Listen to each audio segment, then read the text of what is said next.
வணக்கம் என் இனிய தமிழ் நெஞ்சங்களே. சோழ பேரரசானது கிட்டத்தட்ட 600 வருடங்களாக, அதாவது நீண்ட கரிய இருளில் மூழ்கி கிடந்தது.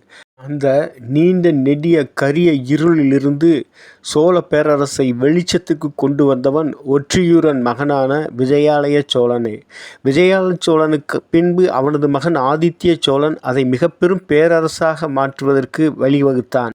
ஆனால் 1992 கண்டுபிடிக்கப்பட்ட திரு-இந்தளூர் அல்லது திருவிந்தளூர் கல்வெட்டானது விஜயாலய சோழன் கம்பவர்மன் என்ற பல்லவ மன்னனிடமிருந்தே தஞ்சையை கைப்பற்றி பல்லவ வம்சத்தை முடிவுக்கு கொண்டு வந்ததாக கூறுகின்றது. ஆனால் சில வரலாற்று ஆசிரியர்களும் யூடியூபர்களும் இன்னமும் தஞ்சையை விஜயாலய சோழன் முத்திரையர்களிடமிருந்து கைப்பற்றியதாகத்தான் கூறுகின்றனரே ஒழிய பல்லவ மன்னன் கம்பவர்மனிடமிருந்து கைப்பற்றியதாக கூறவில்லை. வரலாற்றில் புதிய புதிய தரவுகள் நமக்கு கிடைக்கும் பொழுது அதை நாம் ஏற்றுக்கொண்டு அதற்கேற்ப விஷயங்களை பகிர வேண்டும் என்று கூறிக்கொள்கின்றேன்.